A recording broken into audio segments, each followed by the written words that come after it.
आप सभी को प्रणाम करता हूँ। वड़क्कम। अन्ना जी मुस्कुरा रही है, अभी मुझसे कह रही थी, बोले बहुत मायूस दिख रहे हो, बात क्या है? मैंने कहा मैडम बहुत दूर से यात्रा करके आया हूँ, अच्छा नहीं लग रहा। तो अन्ना जी एकदम करीब आके बैठ गई, बोले अब कैसे लग रहा? मैंने कहा अन्ना जी आप मेरे करीब आके बैठी तो मुझे ऐसे लगा जैसे कश्मीर खुद चल के केरल के पास आ गया। Very good, very nice. 4 पंक्तियां पढ़ रहा हूँ कि 8-10 बैल मिलकर अंग्रेजी फिल्मों के पोस्टर खा रहे थे। अच्छा, 8-10 बैल मिलकर अंग्रेजी फिल्मों के पोस्टर खा रहे थे। यह दृश्य देखकर नन्हे नन्हे बछड़े ललचा रहे थे। अच्छा। थोड़ी देर पश्चात मुझे पता चली यह बात, तो मैंने एक बैल से पूछा क्यों रे, सारे के सारे पोस्टर खा लिए, बछड़ों को नहीं दिए? तो बैल गुस्से से बोला उस पर तो लिखा था केवल वयस्कों के लिए। बहुत अच्छे। भले ही मैं मद्रासी हूँ, मगर एक सच्ची बात बताता हूँ शैलेश भैया जी। एक दिन कुछ हिंदी के अधिकारी हमारे घर आए, माता पिता जी से कहा, बोले हिंदी में आपका योगदान चाहिए। अब वो दोनों मद्रासी, उनको हिंदी आती नहीं, उन्होंने मुझे सामने कर दिया, बोले इसको लेके जाइए। 4 पंक्तियां पढ़ रहा हूं कि मित्र की असफल शादी के बाद जब सफल तलाक हुआ। वाह, सफल शादी के बाद जब मित्र की असफल बहुत शादी अच्छे। के बाद जब सफल तलाक हुआ, तब तलाक के दस्तावेज पे दस्तखत के लिए मित्र के पत्नी ने पुराने संबंधों को याद करके थोड़ी सी हिम्मत करके मित्र से पूछा आपके पास पेन है क्या? हाँ। मित्र बिगड़ते हुए बोला बिछड़ते हुए भी तुमने किन शब्दों को छुआ है, अब पेन की क्या कमी है, सारा पेन तो तुम्हारा ही दिया हुआ है।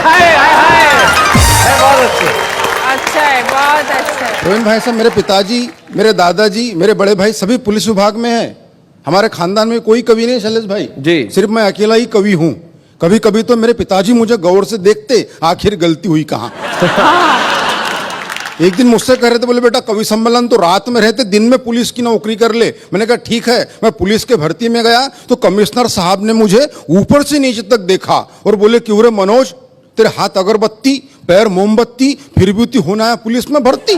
तो मैंने कमिश्नर साहब से कहा, मैंने कहा साहब मेरा सिर्फ इतना है कहना, मैं तो ये बताने आया था कि मेरे भरोसे पे मत रहना। कमिश्नर साहब मुस्कुराए, एक कांस्टेबल को बुलाए, उसके हाथ से टेप लिया, मेरे छाती से लगाया, बोले मनोज मद्रासी छाती फुलाओ। मैंने अपनी छाती फुलाई, बोले बताओ देश के लिए क्या कर सकते हो? मैंने कहा कमिश्नर साहब अपने देश के लिए अपने खून की आखिरी बूंद तक दे सकता हूं।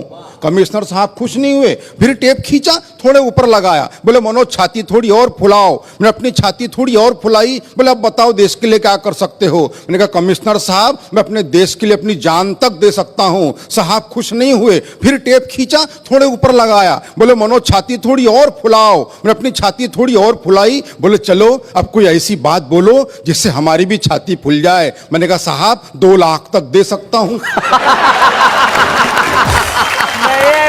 बहुत अच्छे। मगर मैं सच्ची बात बताता हूं, मैं पुलिस में भर्ती तो नहीं हुआ, मगर जब कोई पिताजी रात में गश्त पे जाते मैं उनके साथ जाता हूं, वहां से मैंने हाथ से उठा के लाया आनंद ले कि रात में गश्त के दौरान रास्ते में सो रहे कुत्ते को पुलिस वाले ने डंडे से मारा। कुत्ते ने गुर्रा के देखा और चुप हो गया बेचारा।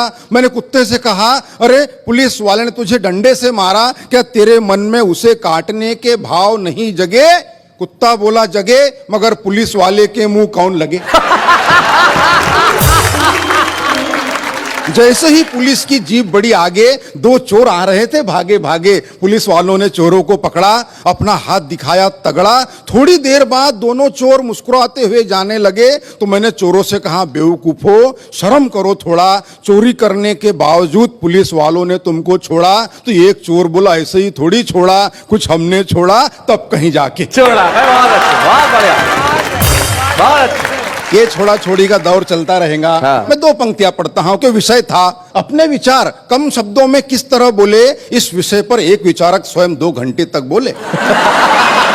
मगर मैं ऐसा कुछ नहीं करूंगा। आप कल्पना कीजिए पंडित जवाहरलाल नेहरू का जन्मदिन हम पूरे देश में बाल दिवस के रूप में मनाते हैं। वहां से मैंने कल्पना उठाने का प्रयास किया है कि बाल दिवस के दिन प्रकाश नाम का एक बालक अंधियारे में खड़े होकर सब्जी बेच रहा था। क्या बात है भाई, बहुत बढ़िया, बहुत अच्छे।